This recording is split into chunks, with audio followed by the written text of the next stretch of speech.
Welcome, everybody. I'm Lisa Fain, CEO of Center for Mentoring Excellence. I'm here with my colleague, Michelle Hancock. I'm very excited to welcome our guest today, Sara Taylor, for our thought leader conversation as we talk about the perspective of diversity and inclusion, of shifting the impact of bias, really, on mentoring relationships and our leadership journey. And our guest is my friend, Sara Taylor, whom I met I don't know how many years ago. Probably It's decades. I think it's at least a decade now, if not decades. I actually attended Sara's session at a conference that was held in the Minneapolis area for years. It was the first session I went at the first conference that I had been to, and developed a friendship since. And I really benefited from learning from Sara, both at her live sessions and in her books. And I know you will today. So I want to tell you a little bit about her. Okay. So without further ado, I want to tell you just a little bit about Sara. Sara Taylor is a pioneering figure in the realm of diversity and inclusion and has a career spanning over 3 decades, which has been dedicated to fostering effectiveness and inclusivity within organizations. She's the founder and president of Deep Sea Consulting since 2002, in which role she's collaborated with industry giants like 3M, Coca-Cola, and Marriott International, empowering HR managers, chief diversity officers, and high-level executives. Her impact extends beyond consulting, which is evidenced by her authorship of Filter Shift, How Effective People See the World. I have it right here. And which is a groundbreaking exploration of unconscious bias and strategies for transformative change. I can really speak to the fact that it has some great practical tips that have really influenced my own practice. With a master's degree in diversity and organizational development from the University of Minnesota, Sara's expertise is underscored by her tenure as a leadership and diversity specialist at the university, as well as her role of director of diversity and inclusion for Ramsey County. Actively engaged in professional associations, she's committed to driving meaningful change and resides in a suburb of St. Paul with her husband and 4 children, which is a small brood compared to the brood in which she was reared. Yes, Sara, welcome. So excited to have you here. Thank you so much, Lisa. I'm so excited to be here. Well, I know we're going to have a really rich conversation, but I want to start at the beginning, just to ground us, because the work that you do is really rooted in this concept of cultural competency. And so I think it'd be really useful to just have a little bit of a definition here. What's cultural competency? And then we can talk about why it's important to mentoring. Yeah, I think I'll actually start with what it's not, what folks think that it is. And folks, I think, assume, well, it's something that I need if I'm traveling abroad, something that I need to know when I'm there, should I kiss, bow, or shake hands? And in actuality, cultural competence is something that comes into play in every single interaction. It's about our effectiveness as we interact across difference, our ability to be our most effective selves, our ability to check and challenge our unconscious filters, which we'll talk more about. And in that way, sift through bias to create more equitable, inclusive, and effective decisions and behaviors. So really keep in mind, it's an ability that we develop. It's not something we just flip the switch on and some days flip the switch off. We're at a stage of development depending on how much work we've done in the experiences that we've had. Mm, mm. Yeah, Shan adds in the chat, body language is also widely varied depending on culture, which has messed me up in the past too. So my question, I guess, related to cultural competency there is like, are we talking about body language? Are we talking about tone? Are we what are the things that make up cultural competency? Think of it this way. A number of decades ago, I coined the terms frames and filters. So frames are differences that we can easily see, body language, or that we could easily identify, tone, color of skin, size, perception of gender, those kinds of things. Those are frames and things that we all would say objectively, that's what's there.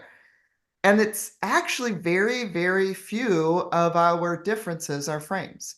The much the much broader area, realm of our differences come through our filters. So we'll talk a little bit more about filters, but I want to first tie that to your question. There are 5 stages of cultural competence development. So, think beginner to absolutely, advanced. Mhm. 5 stages. And the first 3 stages, we're not able to be our most effective, even though we've got positive intent. And in those stages, we're really only making changes based on frames. So we're really only paying attention to things like body language or size or color of skin, those kinds of things. And it's not unless and until we move to the last 2 stages that we're able to see and respond at the level of filters. Mm. Mm. And what's the impact of that? Absolutely. Well, let's take a couple of examples. So our filters, and we could talk for days about what our filters are and how they work. First of all, filters aren't just unconscious bias. Mhm. Filters take in a number of different areas of research and study, from psychology and preferences to cultural competence to unconscious bias. And so they decide for us our preferences, our perceptions. So while you might see me and see my general age, that's a frame. Mhm. My specific age is 57, but you see I'm middle-aged. And if I were standing, you'd see my height is 5'6". Those are objective. I'm going to be 57 all year. I'm going to be 56 until I keep aging and shrink. Those Yeah. are objective frames, but your perception of them is coming from your filters. That's an easy one to explain, but think about it more broadly. Our filters decide for us too. They Mhm. decide how we see the world, how we see our colleagues, how we perceive them, how we judge them. And unfortunately, a very, very small percentage, we know this from an assessment that has been used globally, a very, very small percentage of us are able to see and respond at the level of filters in order to be our most effective. Mm. Mm. I want to talk a bit about how to do that, but Vernell, in the meantime, asks a great question. Um, she asks, can you speak to the differences between cultural competency and cultural humility? Cultural humility to me aligns with the 4th stage of cultural competence. It's an acknowledgement that things are relative and my way isn't the only highway, that there are other ways of seeing and doing and being. That comes in the 4th stage. There's still another stage, though. After we have that humility, after we can say, okay, my way isn't the only way, and I can see the other approach is equally as valid, then we're able to move to the last stage where we're actually able to shift our behavior to be Mm. more effective. That's really the key, is changing our behavior in order to respond to the differences at a much more complex level. Yeah, it's interesting. Uh, and this is also goes to Vernell's question. One of the questions that I often get when I talk about cultural competency is that people prefer the term cultural humility. But what I'm hearing you saying is cultural humility is really one component of overall cultural competency. Very helpful to think about it being in that 4th stage. Yeah, can I say something about that discomfort? I actually remember, and it was that same conference, not the same one where we met, I don't think, Lisa, but it was, an annual conference. And I remember sitting watching someone that was on the main stage talk about how cultural competence is bad because we don't, we shouldn't be talking about how some people are competent, some people aren't. And they didn't know anything about cultural competence, but because they didn't like that word competence. And I hear that from leaders every once in a while as well. This sense of, okay, if we're talking cultural competence, you're saying that I'm not competent. And I think what's so interesting about that is we talk about competencies in everything else that we do. We talk about leadership competencies. We talk about business acumen competencies, financial competencies. We talk about competencies everywhere. And we have competency rubrics, and it's all around us. But when people associate it with, okay, this is about me interacting with others, there's just, for some reason, this natural kind of blame and shame that comes for folks. You're going to tell me that I'm sexist, that I'm racist, that I don't see what I need to see. And, I think that's unfortunate that folks have that kind of connection to it and don't want to use that term because and some will even say, well, we don't really want to measure, even though you can measure, you can find out exactly which of those 5 stages you're in. We don't want to measure because again, that's saying to some folks, and I always say, well, you're at a particular stage of cultural competence, whether you measure it or not. Wouldn't Absolutely. you like to know? Yeah. And by the way, you nowhere in your description of cultural competency did you talk about it being binary. It's not from incompetent to competent. In fact, the model that you use is a continuum. Yes, that's right. Right? So it's true that there's a woundedness that people feel when they assume that when they're not at level 5, Mhm. right? When it really is, it's a journey, just like the journey and the competency in other ways as well. So, Mhm. and Shan's contribution says, I was in the workforce for 20 years before I could talk about unconscious bias without people assuming I meant they were deliberately sexist and racist. Absolutely. Absolutely. Mhm. It's that binary thinking that I think can be so Mhm. counterproductive Mhm. to organizations. Absolutely. Couldn't Um, agree more. yeah, let's talk more about filters because it's so important in the Yeah. work that you do. One thing that I learned from Filter Shift was that, how important it is for us to, recognize and manage bias by dealing with our own filters. So I'm wondering if we can talk a little bit more about how mentors can use the principles of filter shifting to create more inclusive and effective mentoring relationships. Yeah, absolutely. Well, yeah, let's first define, because I've alluded to them. Let's define them. They are an automatic mechanism that operates in our unconscious that dictates our thoughts, decisions, and behaviors. Mm, And there are 3 functions and 3 types. And I think understanding all of that, we can better understand both how it relates to cultural competence and even more importantly, how it relates to that mentoring relationship. So let's start with the function.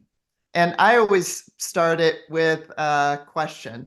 The first one, can you guess how many pieces of information our brains take in 1 second? Any guesses? how many pieces of information do our brains take in 1 second? What do folks think? Love to hear the thoughts. Also gives me a chance to take a swig. I'm seeing 500. I'm seeing 50. I mean, I think it might even be 5,000. It's actually 11 million. 11 million pieces of information in 1 second.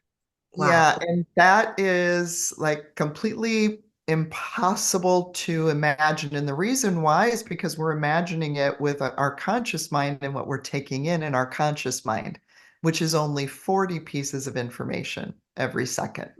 So Mhm. what does that mean? Think about that. That means that every second, 10,999,960 pieces of information are going past my conscious. So I don't even know what they are. I don't know if I consciously agree with them.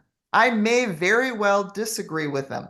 They may, in fact, counter my core beliefs, but they're going into my unconscious and I have no awareness of it. Mm. And then and where they're getting absorbed is into our unconscious filters. then the second function of our filters, and again, our filters have been designed over all of our generations for centuries to do these things. The second is then they take all of that information and they can go through it like the supercomputer, and they can sift through. And then the last function I'll also get at with a question. Can you tell me what your next thought will be? And you can't, right? Not for those of you that are muted, not because you're muted, but because we don't know what that next thought is, because it's created by our unconscious filters, using that warehouse of information that we're not aware of. That is how incredibly powerful they are. So before we get into type, I just want to talk about, when can we intervene? We can kind of, sort of intervene in the inputs, but not really. We could take in positive information about particular groups, or more information about groups we're not familiar with, but yet we still don't know all of the other information that we're taking in. We definitely can't intervene when that supercomputer kind of operation is happening. The only time we can really intervene is when our unconscious filters pass a thought into our conscious mind. That's where we need to get more active. And the more active we are, first of all, in recognizing those filters and then checking and challenging them, correlates to our development with cultural competence. There's a lot there to Yeah, there is. right? So I think the most obvious question is, if it's unconscious, how do we intervene? I mean, how do we intervene with what's unconscious? Yeah, so it really is when it comes to light, essentially. And let's think about it this way. I'll back into that a bit. So what do we typically pay attention to? I'm going to work backwards. We typically pay attention to actions, behaviors that are visible, that we can see. And we judge them. Oh, that person was rude. Oh, that was really disrespectful. We don't think about what created that action. It was a conscious thought. And what created the conscious thought? The unconscious filter. So every single action, whether it is equitable or not, whether it is inclusive or not, whether it creates belonging or not, whether it's effective or not, was created by a filter. So think about those three steps. Unconscious filter creates the conscious thought, which creates the visible behavior. Of those three, which one can we skip over? Which one? What do folks think? It's the conscious thought. The conscious You thought. can go straight from, think about anything from, the easy way for folks to understand it is rote behaviors. I come to you and I've got my hand out like this. What are you going to do? You're not going to go, what is Sara doing? She's got her hand. No, and you stick your hand out and shake it, right? The other day we were without electricity here in Minneapolis, and I knew it. I'm walking around in the dark. I've got my flashlight on my phone, walking around. Yet after 10 minutes, I go into a new room. What do? Flip the light switch on. I consciously know there is no electricity there, yet I do it. That is one example of the power of our filters and how they create our behavior. That's also an example of the passive conscious. Where we can intervene is in an active conscious. We check and challenge our filters with our conscious thoughts. We recognize the preferences, the patterns that they typically send to our conscious mind.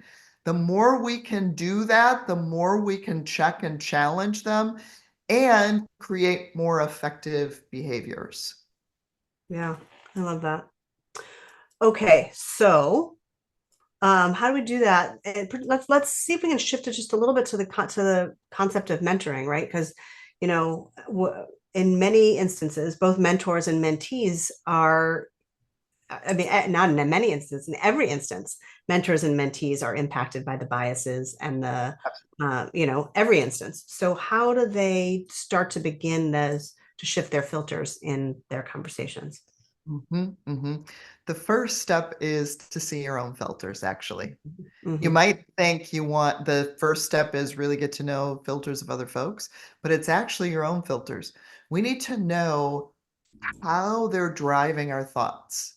We need to know the typical preferences that they create for us, and even do a real deep dive into all of our own personal filters so that we're really aware of them. Mm-hmm. And then and only then can we see that in juxtaposition to the filters that are very different from others, Mm-hmm. versus seeing a different behavior and saying, oh, that was disrespectful. We see, oh, that's coming from a different filter. And that filter is equally valid. So when we do that, we can become less judgmental. Mm-hmm. I love that. You can also become more curious about that too, right? I Absolutely. mean, it's just, where's that asking? Where's that asking yourself, but also asking the other person, where's that coming from? What leads you to believe that, right? Yep. And what I always encourage folks, because we talk about the whole developmental process, and it also goes true for every interaction. We start with see self, then see others, then see approach. Mm, So what are my own filters? What are the filters of others? What is my approach? But it also goes true with that. So if I'm in that conversation, instead of saying, what does that mean to you? Where did that come from, kind of a thing, I start with myself. I say, well, this is the way I tend to approach, and it looks like you're approaching it very differently. Can you tell me where that comes from? mm, So that's a very different than it starts with I'm different too, mhm, and takes a little bit of the judgment off. mhm, mhm. Shan says she has a friend who is very good at what was that about versus jumping to conclusions. It makes them a very safe space for discussion. So Hmm. helpful, right? So Yeah, helpful. absolutely. Yeah. Um, So, in thinking at the speed of bias, you talk about how quickly these biases can influence our thoughts and decisions. And I'm wondering how, and then to really implore us to slow it, like where we think bias, we might need to think quickly, right? It's actually the opposite. We have to slow down. So Yeah. how do we slow down our thinking and mitigate the impact of bias during our mentoring It, conversations or any it conversations? is understanding, first of all, our filters and how they work. So we walk through the function. Let's talk about the types of filters. Yeah. Um, and I'm gonna go backwards with the Okay. types of filters and where most folks start. Most start with unconscious bias, and they look at and rightfully so, in so many ways. Why do I do what I do? Why do many of you do the mentoring work that you do? I'm sure there's a big kernel of we want to reduce disparities. We want to create equity. So when we see huge disparities and we see it coming from unconscious bias in many cases, well, that's what we got to tackle, right? In my book, in Thinking at the Speed of Bias, I give the story of students that are on a video, and they're going about their day to day, and teachers are watching them, and it's in a study. And the teachers were asked to identify good behavior as much as they could, as fast as they could. And when they were asked to identify good behavior, and then they did the eye tracking to see which kids they were following. And which kids were they looking at? They were looking at the white kids. Then when they were asked to identify bad behavior, which kids were they following? The Black African American kids. And who were the teachers? Both Black and white. And who are the students? Preschoolers. Preschoolers. So you can see how this is, we are not talking about intentional discrimination. We are not talking, that's a whole, does that exist? Absolutely. Are there folks that are out there trying to create inequity and further disparities? Absolutely. That's not what we're talking about. We're talking about those teachers because they were very well intentioned. They were actually teachers that were at a conference, a teachers conference. Those are teachers that want to learn, want to do better. They weren't out to discriminate. So what do we tend to do? We tend to think about that and the filters that created that kind of situation, which I call systemic filters. So often I see an organization say, so here's this unconscious bias stuff, and we do it, everybody does it, so let's just all stop doing it. Well, of our three types of filters, systemic filters, while they create the most inequities, they are also the most difficult to shift. So what I do is let's talk about the other two types so that we can become capable, competent, adept at shifting those. So then we're more competent in shifting those very, very difficult to shift filters that are systemic filters. Yeah. So I can go into those real quick. The three types, and in a very distinct order: individual, group, and systemic. Yeah. They're in order from more to less easy to identify. More to less easy to shift, and less to more in their impact on inequities. Yet again, where do most folks start? We're going to start with the most difficult one, right? Sure. So an example of an individual filter comes from preferences and psychology. They operate just like all of our other filters, but they're much more trivial, yet they still get in the way. So things like, I prefer small talk in meetings. If I have a colleague that doesn't prefer small talk, that can still get in the way, but that's pretty trivial. And you don't see huge systemic inequities around only folks that prefer small talk, as an example, have all of the advantage. Group filters come from the field of cultural competence. They relate to our group norms, our cultural norms. They still are out my personal filters, but I share them with the groups that I'm a part of. So a really good example is communication and cultural communication styles. And I'm going to keep linking back to that education example. We know that there are 4 cultural communication styles, again, which are housed in our filters. And I'll just take one specific difference: emotionally expressive versus emotionally restrained in a conflict. So what's the dominant white culture? Emotionally restrained. And that's in regular communication and in conflict. I say to you, Lisa, oh my gosh, it's so great to see you. I'm just ecstatic right now. See any of that emotion, right?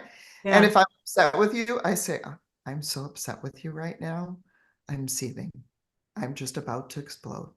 You don't see any of that emotion, right? Versus emotionally expressive, I'm saying, it's so fabulous to see you. And if I'm in a conflict, it's, oh, I'm so angry with you. So you see the emotion. Yeah. This is one of the pieces that we see show up in the classroom, and we see that get in the way. A group filter that's getting in the way, and that can contribute, just like those systemic filters, to the systemic inequities. Yeah. When we're in our training, when we're training mentors and mentees, we take them through some of those elements of cultural difference, and emotional expressiveness is certainly one of them. And one of the points that always gets made, and I'm always so happy that it does, and when it doesn't, I surface it myself, is it's not just the awareness of where you are in the continuum. It's the awareness of the judgment that you make of Yeah. people who are on the other part of the continuum, Yeah. right? Because if you are if you are not emotionally expressive and I am emotionally expressive, I'm actually going to think that you're not invested in the relationship, right? Right. And that's going to impact our relationship going forward. Yep. Yep. So that's a fabulous example now to get a really specific with mentoring. Mm-hmm. You have a mentor that is your opposite preference with that. And the automatic is to judge them. And again, what are we doing? We're judging the behavior. We don't realize that that behavior originated with a filter.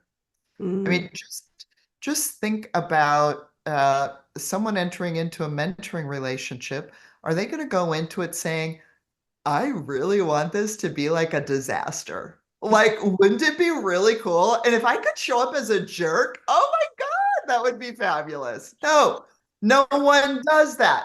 Yet, when we're in the interactions, when we're saying, oh my God, they were such a jerk, what is our assumption? Our assumption is that they intended to be a jerk, not that they're just operating with very different filters than us. Yes. Yeah, that's great. That's really great. Um, Gosh, there's so many different levels we could go to on that. I think I'd love to talk about this idea of how are we going to create safe spaces in our mentoring relationships to have filter shifts, to slow down enough to manage bias. What are the actual behaviors that mentors and mentees can do in order to create that kind of safety? Oh, there's so much. And again, in those steps, see self, see others, see approach, there are a number of what I call key developmental shifts that we need to do. And some of those we can talk about some of those as just some practices, right? One is assuming difference. I'm going to assume that the other person is different from me, and I'm going to assume different from what my filters are telling me. My filters are telling me that was disrespectful. Let me assume different. Mm, Uh, I'm going to assume that the other person, and this especially specifically comes true when we have misunderstandings or conflicts. I'm going to assume that that other person has different filters and they're seeing this very different perspective than I have. So assuming difference is one. Also assuming positive intent. Just like I said, I mean, who shows up every day, even just in the workplace, and says, I want to be a jerk today? No, we don't. We approach our work with positive intent. mm, Yet we have these misunderstandings and conflicts. And when we have those, what do we assume? We assume negative intent on the part of the other person, mm, right? mhm. And we also miss the gap for us between our high positive intent and our low effectiveness in our impact. So, intent is a huge piece to really understand. Yeah. Shan says, I also assume that if someone's trying to be a jerk, and if you miss that completely, it ruins their day. Yeah, it's true. It's kind of like that's they don't get the satisfaction of being a jerk if you miss that for sure. Yeah. What else? What else, Sarah, can we be doing as we are trying to create the sense of safety? Yeah, absolutely. There are a number of different things, even just to create the space. I need to know my preferences so that I know when I'm creating a space driven by those filters. And I need to know that other kinds of spaces are equally valid. And I need to be able to vocalize that. So, as an example, we'll start with the easy one again of small talk. To be able to say, I tend to enjoy small talk. This is the way I see it. But I'm very curious to hear what you say. So it is, once again, I start with myself and then I go to the question of what about you?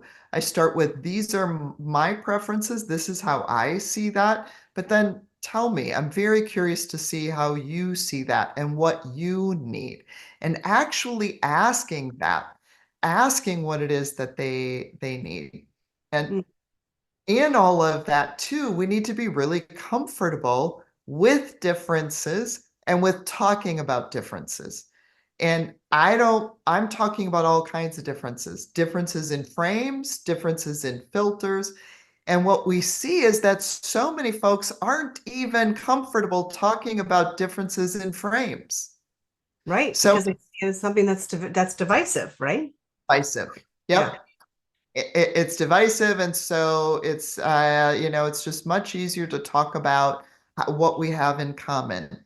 That's actually the mindset of the third stage of development. And you can see how that can get us stuck, right? If I'm just focusing on similarities, well, I mean, just think for yourself. What are your uniquenesses that are a fabulous resource for any organization that you're a part of? And if I just want to focus on how we're alike, what am I missing out on if I'm your boss, if I'm your mentor, if I'm your coworker? And then there's also and again, that's assuming differences in filters, but if I can't even talk about the easy to see differences, how am I going to be able to talk about the more difficult to see differences?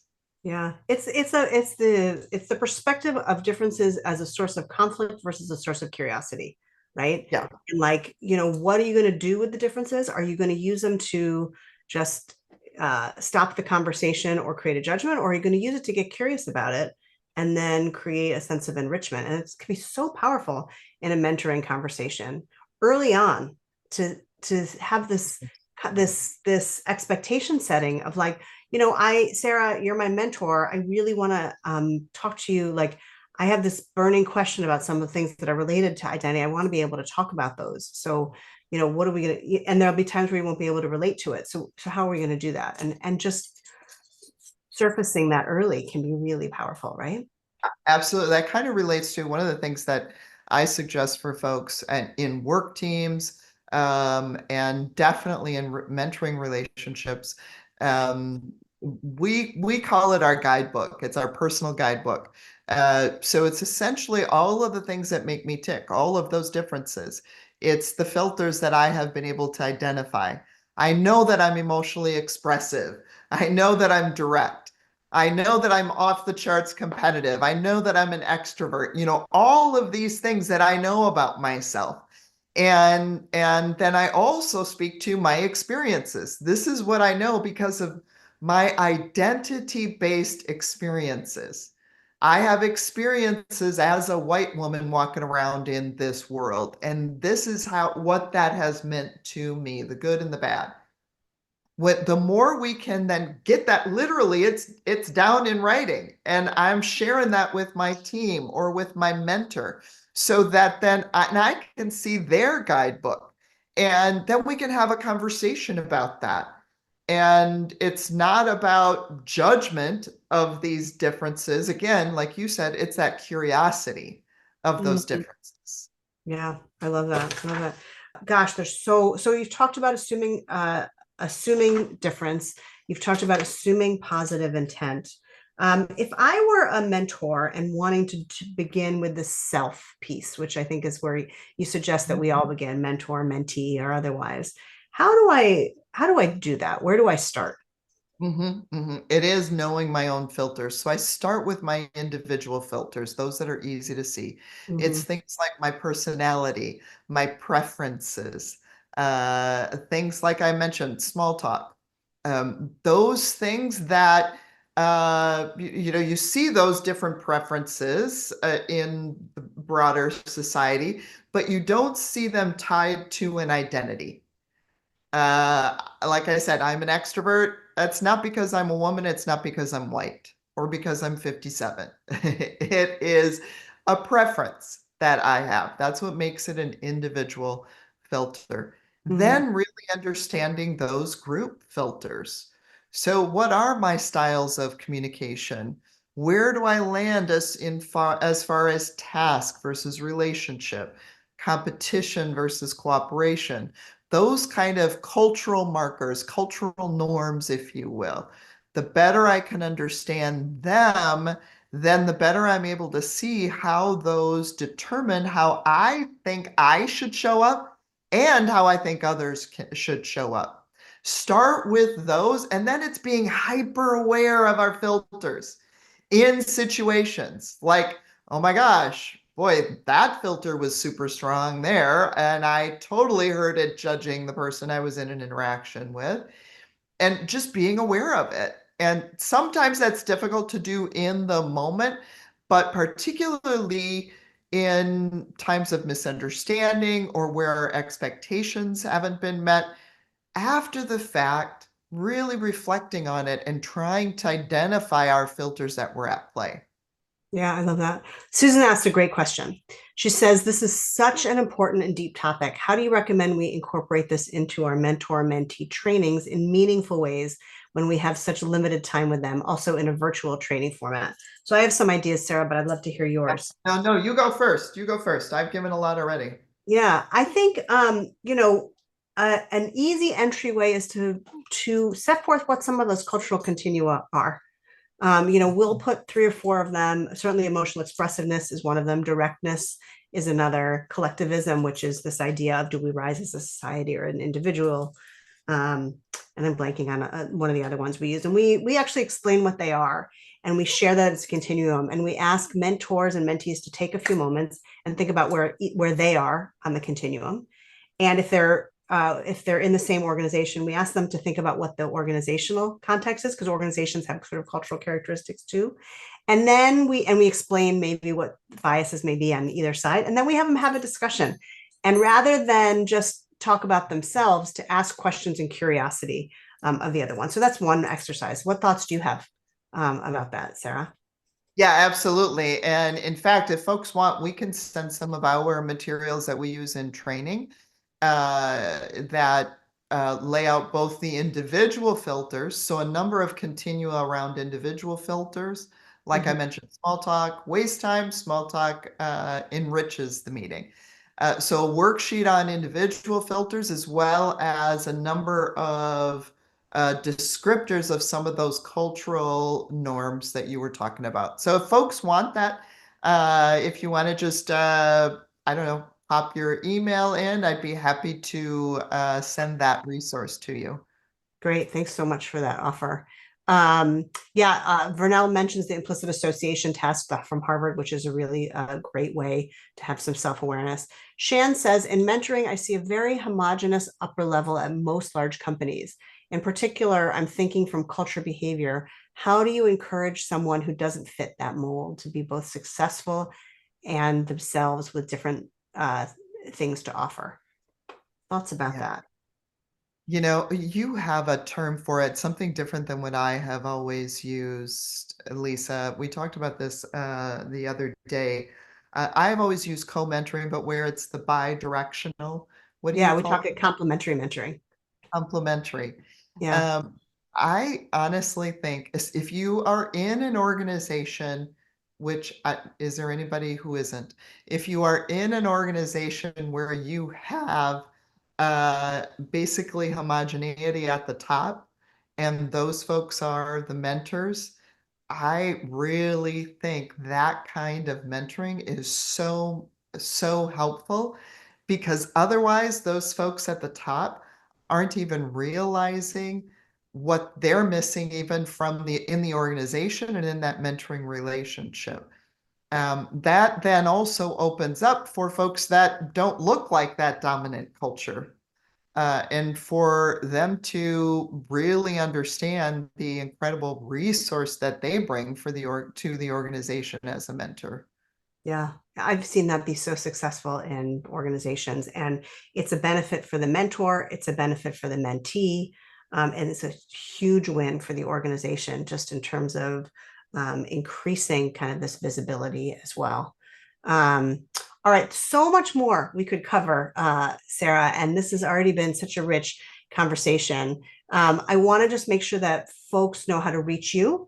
And so you can see on our screen Sara's contact information.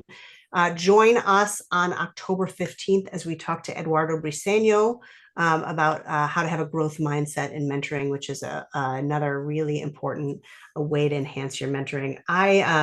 I'm so excited to rewatch the recording, Sara, because as usual, there's just so many incredible nuggets. But one way that I like to just make sure that we can capture what people have learned and is really, for those who are attending, a gift to Sara as a way to say thank you, is just share in the chat what your takeaway from this conversation that we've had today is. If you would put that in the chat, I think that would be a real gift to Sara, to thank her for her time. And meanwhile, I want to thank you for your time. It's always wonderful to talk to you. I always learn from you. I want to highly recommend both of your books, Filter Shift, which has been around for a few years, and Thinking at the Speed of Bias, which is still in its launch. We're still in the launch period. Still in the launch, still new. Sara shared that it is the bestseller in 4 categories on Amazon and well deserved. So highly recommend that. We see in the chat that many mentors don't recognize the benefits they gain from the relationship. Gaining another view of cultural competency has been really wonderful as well. I know this idea of assuming difference, reinforcing that Shan shares that this reinforces what Shan's been trying for a while, to lead with curiosity, and also even in non-coaching leaning, that always the learning goes both ways. Lori shared that she'll work to get even better or more alert when you're auto-judging. It gives you yourself a chance to pause, to inspect, and think about whether you're interpreting this correctly. Great learnings, Sara. Yeah. I know so much more. Thank you all for your time. We'll look forward to seeing you in October. Sara, best of luck with this book. It's really, so excited for it to get into more and more people's hands, because it's really going to be transformational for so many. Oh, thank you, Lisa. And I so appreciate the opportunity. Thank you so much for inviting me, and for all of you that have joined. Thanks so much. Appreciate you. See everybody next month.